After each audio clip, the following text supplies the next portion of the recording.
അടിപൊളി ചൂടാണ്.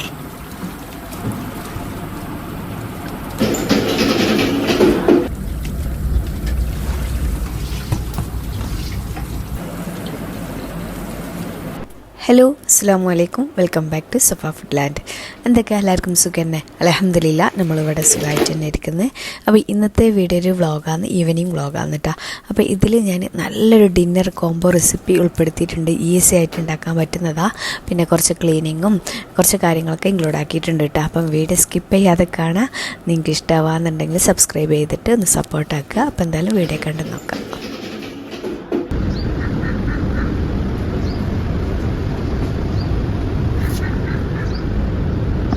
വൈകുന്നേരം ഒരു 5:30 ആ ഒരു ടൈം ആയിട്ടുണ്ട് കേട്ടോ. അപ്പോൾ ഇതാ ഇന്ന് ബാൽക്കണി ഒന്ന് നല്ലോണം ഒന്ന് ക്ലീൻ ആക്കാനുണ്ട്. അപ്പോൾ ഇത് ഞാൻ 1.5 വാഷാക്കലുള്ളൂ കേട്ടോ. അതായത് ഒന്നായിട്ട് ഇങ്ങനെ തുടച്ചെടുക്കല. നല്ല പൊടിയാണ്. നമ്മൾ 1ാമത്തെ ഫ്ലോറിലായതുകൊണ്ടില്ലേ താഴേന്ന് നല്ലോണം പൊടി പാറലുണ്ട്. അപ്പോൾ ഞാൻ 1.5 ഇങ്ങനെ തുടച്ചെടുക്കല. അപ്പോൾ ഇന്ന് മൊത്തത്തിലൊന്ന് തുടച്ചെടുക്കാമെന്ന് വിചാരിച്ച് ഞാൻ എപ്പോഴും ഇങ്ങനെ തന്നെ കേട്ടോ. വൈകുന്നേരമാണ് ഒന്ന് തുടച്ചെടുക്കൽ. അത്രയും ചൂടാന്നിട്ട് അവിടെ. അപ്പം അതുകൊണ്ട് തന്നെ തണുപ്പ് കാലത്ത് രാവിലെല്ലാം ചിലപ്പോൾ ക്ലീനിങ്ങിൻ്റെ ടൈമിലെല്ലാം അങ്ങനെ തുടച്ചെടുത്തിട്ടുണ്ടായിരുന്നു. പക്ഷേ ചൂടിന് പുറത്തിറങ്ങാൻ കഴിയുന്നില്ല. അപ്പോൾ ഞാൻ വൈകുന്നേരം കഴിയുന്നത് എപ്പോഴും വൈകുന്നേരം തന്നെയാണ് കേട്ടോ ഇപ്പോൾ തുടച്ചെടുക്കൽ. ഈ പ്ലാന്റും കാര്യങ്ങളെല്ലാം ഞാൻ ഫസ്റ്റ് എൻ്റെ വ്ളോഗ് കാണുന്നവർക്കെല്ലാം അറിയാം. ഞാൻ ഹോളിൽ സ്റ്റാൻഡും ചെടികളും എല്ലാം വെച്ചിട്ടുണ്ടായിരുന്നത്. ഇപ്പം ഞാനിതാ ബാൽക്കണിക്ക് കുറേ ആയിട്ടാണ് തണുപ്പിൻ്റെ ആ ഒരു ടൈമിൽ കൊടുന്ന് വെച്ചതാണ്. കുഴപ്പമൊന്നുമില്ല. ഇപ്പോൾ ഇവിടെ തന്നെ ഫുള്ളായിട്ട് സെറ്റാക്കിയിട്ടുണ്ട് കേട്ടോ. അപ്പോൾ അതാ ഞാൻ ഇടയ്ക്ക് ഇങ്ങനെ രാവിലെയും വൈകുന്നേരമൊക്കെ വെള്ളം അടിച്ചിട്ട് ഇങ്ങനെ സ്പ്രേ ചെയ്ത് കൊടുക്കല. ഇപ്പോൾ സ്പ്രേ ഒന്നും പറ്റില്ല. ഇപ്പല്ലേ കുറച്ച് കൂടുതൽ വെള്ളം തന്നെ ഒഴിച്ചെടുക്കണം. അത്രയല്ല എന്നുണ്ടെങ്കിൽ ചെടിയെല്ലാം കരിഞ്ഞിട്ട് പോകും. നമ്മളെ കരിഞ്ഞിട്ട് പോകുന്നു എന്നിട്ടല്ലേ ചെടീൻ്റെ അവസ്ഥ. അപ്പോൾ ഞാൻ കുറച്ച് കൂടുതൽ ഇങ്ങനെ വെള്ളം ഒഴിച്ചെടുക്കല. എന്നിട്ടാണ് ഐക്യെന്ന് വാങ്ങിച്ച മണി പ്ലാന്റ് ഇല്ലേ, അതും ഞാൻ ഹോളിൽ വെച്ചിട്ടുണ്ടായിരുന്നു. അപ്പം കുറേ ആൾക്കാർ പറഞ്ഞു, ഞാൻ പറഞ്ഞു എന്തോ ഇത് വളരുന്നില്ല എന്നെല്ലാം പറഞ്ഞപ്പം കമൻറ്റ് ചെയ്തിട്ടുണ്ടായിരുന്നു, സൽമ അത് വെയിൽ കൊള്ളാഞ്ഞിട്ടാണ്. അപ്പം ഞാൻ കുറച്ച് വെയിൽ കൊള്ളുന്ന ബാൽക്കണി ആ ഭാഗത്തേക്ക് അധികം വെയിൽ കൊള്ളാത്ത ഒരു അരുവിലേക്ക് വെച്ചിട്ടുണ്ടായിരുന്നു കേട്ടോ, ഒരു സൈഡിലേക്ക്. അപ്പോൾ ഇപ്പം അത്യാവശ്യം വളർന്ന് ഇലയെല്ലാം വന്നിട്ടുണ്ട്. ഇനിയിപ്പോൾ അതാ ഫുള്ളായിട്ടൊന്ന് തുടച്ചെടുക്കല. അപ്പോൾ വെള്ളം അടിക്കുന്നില്ല കേട്ടോ. എപ്പോഴെങ്കിലും ഒരു 3-4 ആഴ്ച കൂടുമ്പോഴൊക്കെ ഫുള്ളായിട്ട് ഇങ്ങനെ വെള്ളം ഒഴിച്ചിട്ട് അങ്ങനെ വൈപ്പ് ചെയ്തെടുക്കല. അല്ലെങ്കിൽ ഇതുപോലെ ഇങ്ങനെ തുടച്ചെടുക്കല. നമ്മളെ ഫ്ലാറ്റിൻ്റെ ഫ്രണ്ട് ഭാഗം താഴെ കാണുന്നില്ലേ, അവിടെ ഫുള്ളിങ്ങനെ മണ്ണാണ്, പുയില്ലേ, അതാണ് കേട്ടോ. അപ്പോൾ അതുകൊണ്ട് തന്നെ ഇങ്ങനെ വണ്ടിയെല്ലാം പോകുമ്പോൾ ഫുള്ള് പൊടി പാറിങ്ങോണ്ടാണ്. അപ്പോൾ അതുകൊണ്ട് തന്നെ ഈ സ്റ്റാൻഡ് മേൽ മൊത്തത്തിൽ ഇങ്ങനെ പൊടി ഉണ്ടായിരിക്കും. അപ്പോൾ ഇങ്ങനെ 1.5 തുടച്ചെടുത്താൽ നല്ല ക്ലീനിൽ അങ്ങനെ ഇരിക്കും.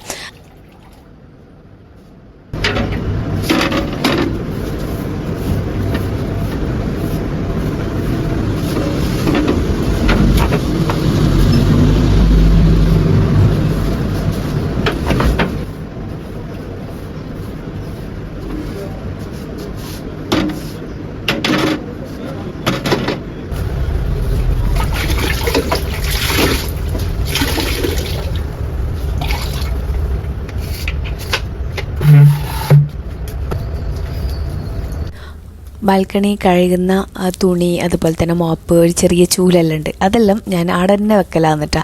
ക്ലീനാക്കി കഴിഞ്ഞ ശേഷം അവിടെ തന്നെ വെക്കല. ഉള്ളിലേക്ക് കൊണ്ടുവരലില്ല. പിന്നെ നല്ലോണം പൊടിയെല്ലാം ആകുന്നല്ല അവിടെ. അപ്പോൾ അതുകൊണ്ട് തന്നെ അതിന് വേറെ തന്നെ മാറ്റി വെച്ചിക്കാന്ന്. ഈ ഒരു ടേബിളൊക്കെ ചൂട് കാലത്ത് ഒരു ഉപയോഗവും ഇല്ല കേട്ടോ. തണുപ്പിന് ഞാനിവിടെ വന്നിട്ട് വൈകുന്നേരം ചായ എല്ലാം കുടിക്കാൻ നല്ല രസമാണ്. അപ്പോൾ അതാ ക്ലീനിങ് എല്ലാം നമ്മളുടെ ഏകദേശം കഴിഞ്ഞിട്ടുണ്ട്. ഇനി ഉള്ളിലേക്ക് പോട്ടെ. അടിപൊളി ചൂടാണ്. എൻ്റെ പൊന്നോ, കണ്ടില്ലേ എൻ്റെ മുഖം അത്ര വയർത്തിട്ട് ചണ്ടി പിണ്ടി ആയിട്ടുണ്ട് കേട്ടോ. ഒരു 15-20 മിനിറ്റ് നിന്നിട്ടുണ്ടായിരുന്നു. അല്ലോ സഹിക്കാൻ പറ്റുന്നില്ല. അങ്ങനെ പിന്നെ വേഗം ഞാൻ ബാൽക്കണീൻ്റെ ഡോറെല്ലാം അടിച്ചിട്ട് AC ഇട്ടിട്ടുണ്ട് കേട്ടോ. ഇനിയിപ്പം ഒരു ഗ്രീൻ ടീ കുടിക്കട്ടെ. ഗ്രീൻ ടീൻ്റെ കൂടെ എന്തെങ്കിലും നട്ട്സും കാര്യങ്ങൾ അങ്ങനെയൊക്കെ കുടിക്കലാട്ടോ. ഈ ഒരു ഗ്രീൻ ടീ അല്ലാന്നുണ്ടെങ്കിൽ ബ്ലാക്ക് കോഫി എന്തെങ്കിലും ഒരു കുടിച്ചിട്ടില്ലെങ്കിൽ എനിക്കൊരു സമാധാനക്കേടാണ്. എനിക്കങ്ങനെ ചായ വേണം അങ്ങനെ ഒന്നും ഇല്ല കേട്ടോ. പക്ഷേ റൂമിലിരിക്കുമ്പോൾ ഗ്രീൻ ടീ ബ്ലാക്ക് കോഫി അങ്ങനെ എന്തെങ്കിലും കുടിക്കണം എന്നുള്ള ആ ഒരു മനസ്സിക്ക് എപ്പോഴും വൈകുന്നേരം ആകുമ്പോൾ അത് ഓട്ടോമാറ്റിക്കായിട്ട് അങ്ങനെ ചെയ്യുന്നതാണ്. പിന്നെ എനിക്കൊരു ശീലമുണ്ട് കേട്ടോ. ബ്ലാക്ക് കോഫി ആയാലും അതുപോലെ തന്നെ ഈ ഗ്രീൻ ടീ ആയാലും ഒക്കെ ഞാൻ ചൂടാറി, അതായത് ചെറിയ ചൂടിൽ കുട്ടികൾക്കെല്ലാം കൊടുക്കുന്നില്ല, ആ ഒരു ചൂടിലാട്ടോ കുടിക്കൽ. ചൂടോട് കൂടി ഒരിക്കലും കുടിക്കലില്ല. അതിൻ്റെ കൂടെ കുറച്ച് നട്സ് കൊടുത്തിട്ടുണ്ട്. പിന്നെ ചൂടോട് കൂടെ കുടിക്കാത്തതിൻ്റെ കാരണം എന്താണെന്നറിയോ, എൻ്റെ അടുത്ത് ആരോ പറഞ്ഞിട്ടുണ്ട് കേട്ടോ, ചൂടോട് കൂടി കുടിക്കാൻ പാടിയ പെട്ടെന്ന് ചുളിവെല്ലാം വരുന്നു. അപ്പം ഞാൻ പിന്നെ കുറച്ചെല്ലാം ഹെൽത്ത് നോക്കുന്ന സ്കിന്നെല്ലാം നോക്കുന്ന ആളല്ലേ. അപ്പോൾ അതുകൊണ്ട് തന്നെ പിന്നെ അതിൻ്റെ ശേഷം ഞാൻ ചൂടാറിയിട്ട് തന്നെ കുടിക്കുന്നത് കേട്ടോ. ചെറിയ ചൂടോട് കൂടി കുടിക്കുന്നുണ്ട്. എനിക്കറിയില്ല കേട്ടോ, അത് വെറുതെ എൻ്റെ അടുത്ത് പറഞ്ഞത്, അതൊന്നും എനിക്കറിയില്ല. പക്ഷേ ഞാൻ അങ്ങനെ കുടിക്കല്. പിന്നെ ചായ അല്ലേ, പാൽ ചായ, അതെല്ലാം കുടിക്കുമ്പോൾ പിന്നെ കുറച്ച് ചൂടോടെ തന്നെ കുടിക്കല് കേട്ടോ. ഇനിയിപ്പോൾ ദാ നേരെ കിച്ചണിലേക്ക് വന്നിട്ടുണ്ട്. ഇന്നിനിപ്പം ഡിന്നർ ഉണ്ടാക്കണം, അതുപോലെ തന്നെ ഒരു സ്നാക്കിൻ്റെ റെസിപ്പി ഷൂട്ടാക്കാനുണ്ട്. അപ്പോൾ അതുകൊണ്ട് തന്നെ ഇത് കണ്ടോ, ഞാനൊരു തേങ്ങ വാങ്ങിച്ചിട്ടുണ്ട്. എന്നിട്ട് അൽമയെന്ന് വലുത് നോക്കിയിട്ട് വാങ്ങിച്ചത്. അതിൻ്റെ കോലം കണ്ടില്ല, ഫുള്ള് ബടക്ക് കിട്ടുക, ഭയങ്കര സ്മെല്ലും. അപ്പം ഞാനാണെന്നുണ്ടെങ്കിൽ ആ ഒരു റെസിപ്പി ഉണ്ടാക്കാനാണെന്നുണ്ടെങ്കിൽ അരിയെല്ലാം വെള്ളത്തിലിട്ടിട്ടും ഒക്കെ ആയിട്ടുണ്ട്. ശർക്കര എല്ലാം കൊണ്ടുവന്നിട്ടുണ്ട്. പിന്നെ ഫാദുവിൻ്റെ അടുത്തും പറഞ്ഞിട്ടുണ്ട് കേട്ടോ റെസിപ്പി ചെയ്യുന്നുണ്ട് എന്ന്. ഇപ്പം ഫാദും വരുമല്ലേ, അപ്പോൾ ഇനിയിപ്പം തേങ്ങ എന്തിൻ്റെ ബടക്കായിട്ട് തേങ്ങ എന്തായാലും വേണമല്ലോ. അപ്പോൾ ഞാനിതാ താഴെ നമ്മൾ ഗ്രോസറി ഉണ്ട്, അവിടെ പോയിട്ട് വാങ്ങിച്ചിട്ട് വരാമെന്ന് വിചാരിച്ചിട്ട് അങ്ങോട്ട് പോക്കാന്നിട്ട് വേഗം അബായിട്ടിട്ട് നോക്കുമ്പോൾ അവിടെ പോയിട്ട് നോക്കുമ്പോൾ അവിടെ ഇല്ല. അവിടെ ചേട്ടൻ്റെ തേങ്ങ ഉണ്ട്, അതെനിക്ക് വേണ്ട കേട്ടോ. എനിക്ക് ഇങ്ങനെ പീസാണ് വേണ്ടത്. പിന്നെ ഞാനെന്തായി ഇങ്ങോട്ട് തന്നെ വന്ന് അവിടെ ഇല്ല ഗൈസ്, അവിടെ അപ്പോൾ തേങ്ങ കിട്ടിയിട്ടില്ല കേട്ടോ. അപ്പോൾ അത് ഇനി വേറെ ഷോപ്പിലേക്ക് വിളിച്ച് പറയാറിഞ്ഞിട്ടുണ്ട്. അപ്പം നമുക്ക് ഡിന്നർ റെഡിയാക്കുന്നതിൻ്റെ മുന്നായിട്ട് അത് കിട്ടിയാൽ അപ്പം ഉണ്ടാക്കാം. ഓക്കെ, ഞാൻ ഏതായാലും അരി വെള്ളത്തിലിട്ടും ചെയ്തിരുന്നു. ആദ്യം ഞാൻ വിചാരിച്ചത് ഈവനിങ് സ്നാക്കിൻ്റെ റെസിപ്പി ഷൂട്ടാക്കിയതിൻ്റെ ശേഷം പിന്നെ ഡിന്നർ തുടങ്ങാമെന്നായിരുന്നു. അപ്പം ഏതായാലും അത് ഫ്ലോപ്പായില്ല. ഇനിയിപ്പം അത് വരുമ്പോൾ തേങ്ങ കൊണ്ടുവരാമെന്ന് പറഞ്ഞ് ഇവിടെ കിട്ടുന്നില്ല എന്ന് പറഞ്ഞ്. അപ്പോൾ അതാ ഡിന്നർ റെസിപ്പി നോക്കാം. അപ്പോൾ അതാ ഒരു 4 മുട്ട ഞാൻ വേവിക്കാനും വേണ്ടി വെച്ചിട്ടുണ്ട്. അതവിടെ വേവട്ടെ. ആ ഒരു ടൈം കൊണ്ട് നമ്മൾ അപ്പത്തിനുള്ള മാവ് ഉണ്ടാക്കുക. അതിനായിട്ട് ഇതാ മിക്സിൻ്റെ ജാർ എടുത്തിട്ടുണ്ട്. അതിലേക്ക് 1.5 കപ്പ് വെള്ളം ഒഴിച്ച് കൊടുത്തിട്ടുണ്ട്. പിന്നെ 2 കപ്പ് ഗോതമ്പ് പൊടിയും കൂടെ ചേർത്ത് കൊടുത്തിട്ടുണ്ട്. പിന്നെ ഇതാ തേങ്ങ ഒരു 1/2 കപ്പ് ചേർത്ത് കൊടുക്കുന്നുണ്ട്. പിന്നെ ഒരു 4 ടേബിൾ സ്പൂൺ ചോറ്, ഏത് ചോറായാലും കുഴപ്പമില്ല കേട്ടോ, അത് ചേർത്ത് കൊടുത്ത്. വൈറ്റ് റൈസ് ആയാലും കുഴപ്പമില്ല. ഞാനിപ്പം എൻ്റെ അടുത്തുള്ള ചോറാണ് കേട്ടോ, ഈ ഒരു മട്ട റൈസ്. അപ്പോൾ അതാണ് ചേർത്ത് കൊടുത്തിട്ടുള്ളത്. പിന്നെ അതാ പാകത്തിനുള്ള ഉപ്പും കൂടെ ചേർത്ത് കൊടുക്കുന്നുണ്ട്. എന്നിട്ട് ഇത് പാങ്ങലും നല്ല സ്മൂത്താക്കിയിട്ട് അരച്ചെടുക്കുന്നുണ്ട്. ഇതുപോലെ നല്ല സ്മൂത്താക്കിയിട്ട് തന്നെ അരച്ചെടുക്കണം കേട്ടോ. അതിൻ്റെ ശേഷം ഒരു ബൗളിലേക്ക് ചേർത്ത് കൊടുക്കുന്നുണ്ട്. ഇത് കണ്ട, ഇതുപോലെ നല്ലോണം അരച്ചെടുക്കുക. പിന്നെ ഇതിൻ്റെ കട്ടി എന്ന് പറയുന്നത് നല്ല ലൂസാകാനും പാടില്ല. നമ്മൾ ഓട്ടടക്കെല്ലാം അരച്ചെടുക്കുന്നില്ലേ, ആ ഒരു പാകത്തിലാണ് കേട്ടോ വേണ്ടത്. നല്ലോണം ലൂസായി പോകണ്ട, നല്ലോണം ഇങ്ങനെ കട്ടിയും വേണ്ട, നല്ല കട്ടിയും വേണ്ട, ഈ ഒരു പാകട്ടാ. ഇനി ഇതാ ഞാൻ സോഡാ പൊടി ഇല്ലേ, അതൊരു 1/4 ടീസ്പൂൺ ചേർത്ത് കൊടുക്കുന്നുണ്ട് കേട്ടോ. ഇനി ഇതെല്ലാം കൂടെ നല്ലോണം മിക്സ് ആക്കട്ടെ. നല്ലോണം മിക്സ് ആക്കിയതിൻ്റെ ശേഷം നമുക്ക് ചട്ടി വെച്ചിട്ട് അപ്പം തന്നെ ചുട്ടെടുക്കാം. ഞാനിപ്പോൾ ചുട്ടെടുക്കുന്നില്ല, ആദ്യം കറി ആയതിൻ്റെ ശേഷം അതിൻ്റെ ഇടയ്ക്ക് ഞാൻ ചുട്ടെടുക്കുകയാണ് ചെയ്യുന്നുള്ളത്. ഇത് ചൂടാറിയാൽ വലിയ ടേസ്റ്റ് ഉണ്ടാവും, ചൂടോട് കൂടി കഴിക്കാനാട്ടോ ഈ ഒരു അപ്പം ടേസ്റ്റ്. അപ്പോൾ അതുകൊണ്ട് തന്നെ ഞാൻ ലാസ്റ്റാണ് ചുട്ടെടുക്കുന്നുള്ളത്. അപ്പോൾ അതവിടെ മാവ് റെഡിയാക്കിയിട്ട് വെച്ചിട്ടുണ്ട് കേട്ടോ. ഇനി ഈ ഒരു അപ്പത്തിലേക്ക് കോമ്പിനേഷനായിട്ട് നല്ലൊരു മുട്ട സ്റ്റൂ ഉണ്ടാക്കുന്നുണ്ട് കേട്ടോ. അപ്പോൾ അതിനായിട്ട് ഞാൻ 3 ഉള്ളി എടുത്തിട്ടുണ്ട്. അത് കുറച്ച് വലിയ ക്യൂബ്സ് ആക്കിയിട്ട് കട്ട് ചെയ്തിട്ട് അവിടെ മാറ്റി വെച്ചിട്ടുണ്ട്. ഇനി കുക്കർ വെച്ചിട്ടുണ്ട്. ഇത് പെട്ടെന്ന് നമുക്ക് ഉണ്ടാക്കട്ടെ. ഒരു ഗസ്റ്റെല്ലാം വരുമ്പോൾ നമുക്ക് പെട്ടെന്ന് ഉണ്ടാക്കാൻ പറ്റുന്ന നല്ല ടേസ്റ്റ് ആയിട്ടുള്ള ഒരു കറിയും അതുപോലെ തന്നെ ഒരു അപ്പം വന്നിട്ട്. അപ്പോൾ അതിനായിട്ട് ഒരു കുക്കർ വെച്ചിട്ടുണ്ട്. അതിലേക്ക് ഞാൻ വെളിച്ചെണ്ണ കേട്ടോ, ഒരു 2 ടേബിൾ സ്പൂൺ വെളിച്ചെണ്ണ ചേർത്ത് കൊടുക്കുക. എന്നിട്ട് നമ്മൾ 3 ഉള്ളി കട്ട് ചെയ്തിട്ട് വെച്ചില്ലേ, അത് കുറച്ച് വലിയ ക്യൂബ്സ് ആക്കിയിട്ടൊന്നും കുഴപ്പമില്ല കേട്ടോ, നമുക്ക് അരച്ചെടുക്കാനുള്ളതാണ്. അതൊന്ന് ജസ്റ്റ് ഒന്ന് ഒരു 2 മിനിറ്റ് ഒന്നിങ്ങനെ ഇളക്കി കൊടുത്തിട്ടുണ്ട്. എന്നിട്ട് അതിൻ്റെ ശേഷം ഞാൻ പച്ചമുളകും അതിൻ്റെ കൂടെ തന്നെ ചേർത്ത് കൊടുത്തിട്ടുണ്ട് കേട്ടോ. പിന്നെ ഒരു 3-4 ടേബിൾ സ്പൂണ് തേങ്ങ ചേർത്ത് കൊടുക്കുക. ഒരു 5-8 ബദാം ചേർത്ത് കൊടുക്കുന്നുണ്ട്. അണ്ടിപ്പരിപ്പ് ഉണ്ടെങ്കിൽ അത് ചേർത്ത് കൊടുത്താൽ മതി കേട്ടോ. ഒരു 5-8 ഇഞ്ചി വെളുത്തുള്ളി പേസ്റ്റ് 1/2 ടേബിൾ സ്പൂൺ ചേർത്ത് കൊടുത്തിട്ടുണ്ട്. പിന്നെ പാകത്തിനുള്ള ഉപ്പ്, ഈ ഉള്ളിക്ക് പാകത്തിനുള്ള ഉപ്പ്, പിന്നെ ഒരു 3 ടേബിൾ സ്പൂണ് വെള്ളം ഒഴിച്ച് കൊടുക്കുക കേട്ടോ. എന്നിട്ട് നല്ലോണം ഒന്ന് മിക്സ് ആക്കുക. എന്നിട്ട് കുക്കർ മൂടി വെച്ചിട്ട് ലോ ഫ്ലെയിമിൽ വെച്ചിട്ട് ഉള്ളി ഒന്ന് വേവിച്ചെടുക്കുന്നുണ്ട്. പിന്നെ 2 വിസിൽ വന്നാൽ അവിടെ തീ ഓഫാക്കിയിട്ട് വെക്കണം കേട്ടോ. അപ്പോഴേക്ക് ഫാദർ തേങ്ങ കൊണ്ടുവന്നിട്ടുണ്ട്. അപ്പം എൻ്റെ അടുത്ത് പറഞ്ഞ് വേഗം ഒന്ന് പൊളിച്ച് നോക്ക്, നേരം ഉണ്ടാന്ന്. അപ്പോൾ ഞാനൊന്ന് പൊളിച്ച് നോക്കുക എന്നിട്ടാ.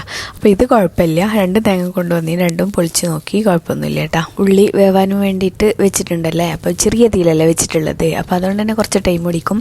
ആ ഒരു ടൈം കൊണ്ട് ഞാൻ റെസിപ്പി ചെയ്യുന്നത് പറഞ്ഞില്ലേ സ്നാക്കിൻ്റെ, അപ്പം അതിന് ഞാനിതാ തേങ്ങ ഇതുപോലെ ചെറിയ ചെറിയ പീസാക്കിയിട്ട് എടുക്കുന്നുണ്ട് കേട്ടോ. ആദ്യം ഇതുപോലെ കട്ട് ചെയ്തെടുത്തതിൻ്റെ ശേഷം ആദ്യം ഞാനില്ലേ ഈ കട്ടിംഗ് ബോർഡിൽ ഈ സ്ലൈസറിൽ ഞാൻ നോക്കിയിട്ടാണ് കട്ട് ചെയ്തെടുക്കാൻ. തീരെ കട്ടില്ലാതെ കട്ട് ചെയ്തെടുക്കണം. അപ്പോൾ ഈ സ്ലൈസറിലാകുമ്പോൾ പെട്ടെന്ന് ഇങ്ങനെ കട്ട് ചെയ്തെടുക്കാമെന്ന് വിചാരിച്ച് നോക്കുമ്പോൾ അതിങ്ങനെ കട്ടായി പോകുന്നു. അപ്പോൾ ഞാനിതാ കത്തിയിട്ട് തന്നെ കട്ടാക്കിയിട്ട് വെച്ചിട്ടുണ്ട് കേട്ടോ. അപ്പോൾ അതിൻ്റെ അടിയിൽ ഞാൻ ആ ഒരു പണി തീർത്തിട്ടാണ്. അതൊരു വലിയ പണിയാണ് ചെറിയ ചെറിയ പീസാക്കി കട്ട് ചെയ്തിട്ട് വെക്കുന്നത്. അപ്പോൾ ആ ഒരു പണി അവിടെ തീർത്ത് വെച്ചിട്ടുണ്ട്. ഇനിയിപ്പോൾ അപ്പോൾ ഇത് 2 വിസിലായി ഞാൻ തീ ഓഫാക്കിയിട്ട് വെച്ചിട്ടുണ്ടായിരുന്നു കേട്ടോ. ഉള്ളി അപ്പോൾ നല്ല സ്മൂത്തായിട്ട് തന്നെ ഉള്ളി നല്ലോണം വെന്തിട്ടുണ്ട് കേട്ടോ. ആ ബദാം ഇട്ട് കൊടുത്തിട്ടുണ്ടായിരുന്നു കേട്ടോ. ഞാൻ പറയാൻ വിട്ടു പോയതാണ്. ഒരു 5-6 ബദാം ഇട്ട് കൊടുത്തിട്ടുണ്ട് കേട്ടോ. അണ്ടിപ്പരിപ്പ് ഉണ്ടെങ്കിൽ അതിട്ട് കൊടുത്തോളി, അല്ലെങ്കിൽ ബദാം ഇട്ട് കൊടുത്താൽ മതി കേട്ടോ. സോറി, ഞാൻ പറയാൻ വിട്ടു പോയതാണ്. ഉള്ളി, ബദാം, പച്ചമുളക് ഇതെല്ലാം നല്ലോണം സ്മൂത്തായിട്ട് വെന്തിട്ടുണ്ട്. ഇനി ഞാൻ ചൂടാറിൻ്റെ ശേഷം അത് മിക്സിൻ്റെ ജാറിലിട്ട് നല്ലോണം അരച്ചെടുക്കുന്നുണ്ട്. അരച്ചെടുത്തതിൻ്റെ ശേഷം അവിടെ മാറ്റി വെക്കുന്നുണ്ട് കേട്ടോ. ചൂടാറിൻ്റെ ശേഷം അരച്ചാൽ മതി. ഇനി ഇതാ ഒരു ചട്ടി വെച്ചിട്ടുണ്ട്. അതിലേക്ക് 2 ടേബിൾ സ്പൂൺ വെളിച്ചെണ്ണ ഒഴിച്ച് കൊടുക്കുക. ഓയിലായാലും വെളിച്ചെണ്ണയായാലും കുഴപ്പമില്ല, വെളിച്ചെണ്ണയിലാണ് നമ്മുടെ ടേസ്റ്റ്. ഇനി ഇതാ 1/2 ടീസ്പൂണ് വലിയ ജീരകത്തിൻ്റെ പൊടി, പിന്നെ ഗരം മസാല 1/2 ടീസ്പൂണ്, അതുപോലെ തന്നെ കുരുമുളക് 1/2 ടീസ്പൂണ് ഞാനൊന്ന് ക്രഷാക്കിയിട്ട് ചേർത്ത് കൊടുത്താൽ കേട്ടോ. എന്നിട്ട് ഇതാ തീ ലോ ഫ്ലെയിമിൽ വെക്കണം കേട്ടോ. എന്നിട്ട് പച്ചമുളക് ഒരു 4-5 പച്ചമുളക്, ഇതിൽ വേറെ ഒന്നും നമുക്ക് മുളക് പൊടി ഒന്നും ചേർത്ത് കൊടുക്കുന്നില്ല. അപ്പം നിങ്ങൾ പച്ചമുളക് കുറച്ച് കൂടുതൽ തന്നെ ചേർത്ത് കൊടുക്കട്ടെ. അത് കുറച്ച് എരിവ് വേണം ഈ ഒരു കറി. പച്ചമുളകിൻ്റെയും കുരുമുളകിൻ്റെയും ആ ഒരു എരിവ് മാത്രമേ ഉണ്ടാവുള്ളൂ. അപ്പോൾ പച്ചമുളകും കറിവേപ്പിലയും ഒന്ന് പൊട്ടി വന്നതിന് ശേഷം അതിലേക്ക് നമ്മൾ അരച്ച ഉള്ളി, ബദാം, അതുപോലെ തന്നെ പച്ചമുളകെല്ലാം വാട്ടിയിട്ട് വെച്ചില്ലേ, അതിതാ നല്ലോണം ഒന്ന് അരച്ചിട്ട് പേസ്റ്റാക്കിയിട്ട് ഇതിലേക്ക് ചേർത്ത് കൊടുത്തിട്ടുണ്ട് കേട്ടോ. എന്നിട്ട് ഇതിലേക്ക് കുറച്ചും കൂടി ഞാൻ വെള്ളം ഒഴിച്ച് കൊടുക്കുന്നുണ്ട്. ഇത് കുറച്ച് തിക്കാന്ന്. ഇതിനിപ്പം വറ്റി വരുമ്പല്ലേ അത് നല്ലോണം തിക്കായിട്ട് വരും. അപ്പോൾ ഇത് നല്ലോണം ഒന്ന് വേവിച്ചെടുക്കാനുണ്ട് കേട്ടോ. അപ്പോൾ ഒരു 1/4 കപ്പും കൂടെ വെള്ളം ഒഴിച്ച് കൊടുത്തിട്ടുണ്ട് കേട്ടോ. എന്നിട്ട് പാകത്തിന് ഉപ്പൊക്കെ നോക്കുക. എന്നിട്ട് മൂടി വെക്കുന്നുണ്ട്. മൂടി വെച്ചിട്ട് അതിൻ്റെ ഓയിലൊക്കെ മുകൾക്ക് തിളിച്ചിട്ട് ആ ഒരു ടൈം വരെ അതൊന്ന് കുക്ക് ചെയ്തെടുക്കുന്നുണ്ട്. ഇനിയിപ്പോൾ നമ്മൾ നേരത്തെ അരച്ച് വെച്ചില്ല അപ്പത്തിനുള്ള മാവ്, അതൊന്ന് ചുട്ടെടുക്കുക. അതിനായിട്ട് ഒരു ചട്ടി വെച്ചിട്ടുണ്ട്. ചട്ടി ഹൈ ഫ്ലെയിമിൽ വെക്കരുത് കേട്ടോ, മീഡിയം ഫ്ലെയിമിൽ വെക്കുക. എന്നിട്ട് ഒരു തവി മാവ് ഒഴിച്ച് കൊടുക്കുക. അപ്പത്തിൻ്റെ മാവ് ഒഴിച്ച പാടനെ മൂടി വെക്കരുത് കേട്ടോ. ചെറിയ ചെറിയ ബബിൾസ് ഇങ്ങനെ വന്നു കഴിഞ്ഞാൽ മാത്രം ഇങ്ങനെ മൂടി വെച്ചാൽ മതി. മീഡിയം ടു ലോ ഫ്ലെയിമിൽ തന്നെ വെക്കണം കേട്ടോ. ഒരിക്കലും തീ കൂട്ടിയിട്ട് വെക്കരുത്.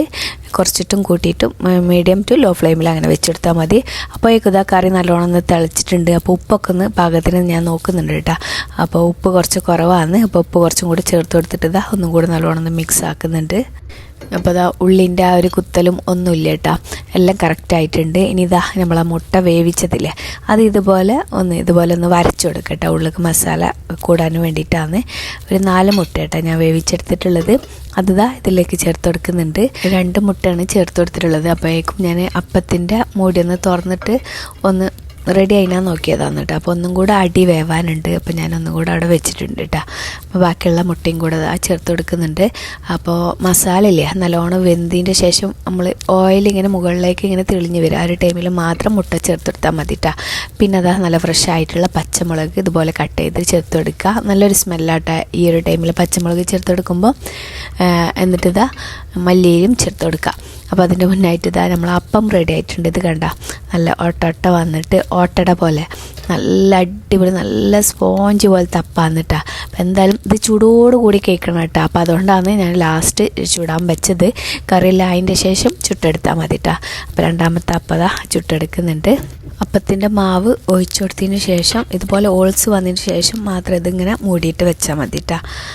പിന്നെ നമ്മളെ കറി ഞാനൊന്ന് തീ ഓഫാക്കിയിട്ടുണ്ട്. ആ ഒരു ടൈമിൽ കുക്കിംഗ് ക്രീം ഒരു 2-3 ടേബിൾ സ്പൂൺ ചേർത്ത് കൊടുക്കുക.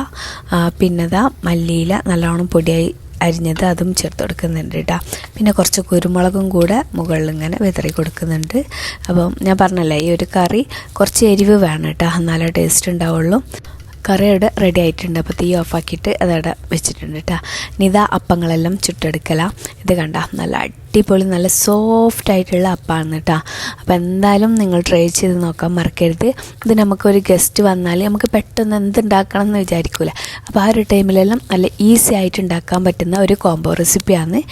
നിങ്ങൾ എന്തായാലും ട്രൈ ചെയ്ത് നോക്കേണ്ട റെസിപ്പിയാണ് കേട്ടോ. ഇത് കണ്ട നല്ല സോഫ്റ്റ് ആയിട്ടുള്ള അപ്പമാണ്. അപ്പം നല്ല ചൂടോട് കൂടി കഴിക്കാൻ നോക്കുക. ചൂട് ആറിയിട്ടുണ്ടെങ്കിലും കുഴപ്പമൊന്നുമില്ല കേട്ടോ, നല്ല സോഫ്റ്റ് തന്നെ ഉണ്ടാവും. ഇങ്ങനെ ഹാർഡായിട്ട് ഇരിക്കുമൊന്നുമില്ല കേട്ടോ, എപ്പോഴും നല്ല സോഫ്റ്റ് ആയിട്ട് തന്നെ ഇരിക്കും ഈ ഒരു അപ്പം. അപ്പം എന്തായാലും ട്രൈ ചെയ്ത് നോക്കുക. അതുപോലെ തന്നെ ഈ ഒരു ഈസി ആയിട്ടുള്ള മുട്ട വെച്ചിട്ടുള്ള കറിയും നിങ്ങൾ ട്രൈ ചെയ്ത് നോക്കട്ടോ. അപ്പോൾ ഇതാ ഞാൻ അതെല്ലാം കഴിഞ്ഞിട്ട് നമ്മളെ ഫാം ഇതാ കിടന്നുറങ്ങുന്നുണ്ട് കേട്ടോ, നല്ല ഉറക്കത്തിലാണ്. ഇതിപ്പോൾ എൻ്റെ ഡ്രസ്സിങ് ടേബിളിൻ്റെ മുകളിലാണ് കേട്ടോ ഇപ്പോൾ കിടത്തുള്ളത്. എന്താ വെച്ചാൽ AC-ൻ്റെ നേരെ കാറ്റ് വരുന്നത് ഇങ്ങോട്ടാണ്. അപ്പോൾ നല്ല തണുത്ത കാറ്റും വെച്ചിട്ട് ഇങ്ങനെ നല്ലോണം ഉറങ്ങിയിട്ടുണ്ട് കേട്ടോ. ഇനിയിപ്പോൾ ഫാദർ വരുന്ന ടൈമിൽ എണീക്കും. ഇപ്പോൾ ഫാദർ ഇവിടെ ഇല്ല കേട്ടോ. ഫാദറിനെ വിളിച്ചപ്പം കുറച്ചും കൂടെ ഇനി ലേറ്റ് ആവുമെന്ന് പറഞ്ഞു. അപ്പോൾ ഞാനിപ്പോൾ ചൂടാറണ്ടെന്ന് വിചാരിച്ചിട്ട് ഇതാ കാസറോളിലിട്ടിട്ട് അതവിടെ മാറ്റി വെക്കുന്നുണ്ട്. പിന്നെ ചെറിയ ചൂടുണ്ടാവുമല്ലോ, പിന്നെ കറി അവിടെ മാറ്റി വെച്ചിട്ടുണ്ട് കേട്ടോ. ഇനിയിപ്പോൾ അത് വരുമ്പോൾ കഴിക്കാം. ഇനിയിപ്പം എൻ്റെ ഇശാ നിസ്കാരം എല്ലാം കഴിഞ്ഞിട്ട് ഞാൻ പിന്നെ വന്നിട്ട് നമ്മൾ സ്നാക്കിൻ്റെ റെസിപ്പി ചെയ്യുന്നുണ്ട് കേട്ടോ. ഇശാ നിസ്കാരമെല്ലാം കഴിഞ്ഞിട്ട് ഫാമിനെ ഒന്ന് നോക്കിയതാണ് കേട്ടോ. ഇടയ്ക്ക് വന്നിട്ട് നോക്കണം എവിടെ ഉണ്ടെന്ന്. അപ്പോൾ നോക്കുമ്പോൾ അവിടെ തന്നെ കിടന്നിട്ട് ഉറങ്ങുന്നുണ്ട് കേട്ടോ. അല്ലെങ്കിൽ ഞാൻ കിച്ചണിലുണ്ടാകുമ്പോൾ അവിടെ വന്നിട്ട് ഇരിക്കല. ഇപ്പോൾ അവിടെ തന്നെ കിടന്നിട്ട് നല്ല ഉറക്കാന്ന് കേട്ടോ. ഉറങ്ങുമ്പോൾ കണ്ട ഒരു പാവം തോന്നുന്നു, തലയെല്ലാം താഴ്ത്തി. ചിലപ്പോൾ കൈ വെച്ചിട്ട് കണ്ണെല്ലാം പൊത്തിയിട്ട് നമ്മൾ മനുഷ്യന്മാർ കിടക്കുന്നില്ലേ അതുപോലെ, അല്ലെങ്കിൽ മലന്നിട്ട് കിടക്കുന്നു, എന്തെല്ലോ മനുഷ്യന്മാർ കിടക്കുന്ന രൂപത്തിലൊക്കെ അങ്ങനെ കിടക്കുന്നതാണ് കേട്ടോ.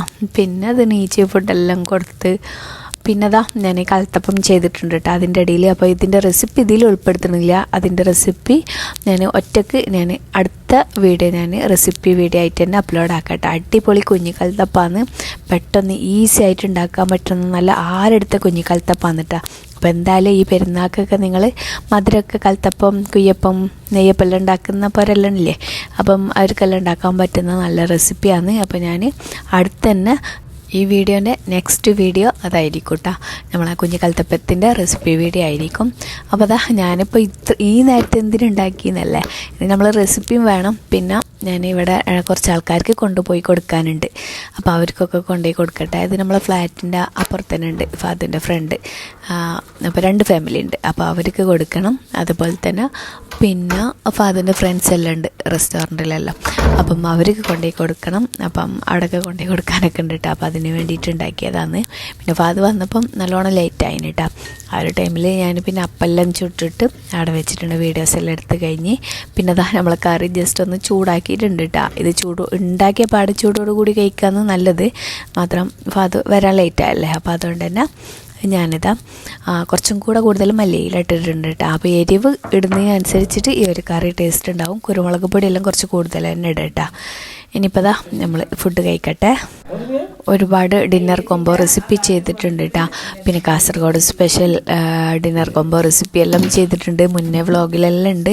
അപ്പോൾ അതൊക്കെ കാണാത്തവരുണ്ടെങ്കിൽ എന്തായാലും ഒന്ന് കണ്ടു നോക്കട്ടോ. ഇനിയിപ്പോൾ നമ്മൾ ഫുഡ് കഴിക്കല. അപ്പോൾ എന്തായാലും അടിപൊളി ടേസ്റ്റാണ് കേട്ടോ ഈ ഒരു അപ്പം, അതുപോലെ തന്നെ ഈ ഒരു മുട്ടൻ്റെ സ്റ്റൂവും കൂടെ അടിപൊളി ടേസ്റ്റാണ്. അപ്പോൾ ബദാമിന് പകരം നിങ്ങൾ അണ്ടിപ്പരിപ്പ് തന്നെ എടുക്കാൻ നോക്കട്ടോ. ബദാം എടുത്തുക്കണിച്ചിട്ട് കുഴപ്പമൊന്നുമില്ല, മാത്രം ചെറിയൊരു മധുരം ഉണ്ടായിരിക്കും. അതിനേക്കാളും നല്ലത് അണ്ടിപ്പരിപ്പ് എടുക്കുന്ന കേട്ടോ. ഉള്ളിയെല്ലാം മരക്കുന്ന ടൈമിൽ അണ്ടിപ്പരിപ്പ് കൂട്ടുകയാണ് നല്ലത്. ഒരു 5-6 അണ്ടിപ്പരിപ്പ് മതി കേട്ടോ. അതിനിപ്പോൾ ഫാദറിന് നല്ല ഇഷ്ടമായിരുന്നു കേട്ടോ ഈ ഒരു കോംബോ. അപ്പം നിങ്ങൾ എന്തായാലും ട്രൈ ചെയ്ത് നോക്കുക, ഫീഡ്ബാക്ക് അറിയിക്കാനും കൂടെ മറക്കരുത്. ഇൻഷാ അല്ലാഹ് അതിന് അടിപൊളി വ്ളോഗ്സും റെസിപ്പീസും ഒക്കെ ആയിട്ട് വരട്ടെ. അതുവരേക്കും ഓക്കെ, ബൈ, താങ്ക് യു.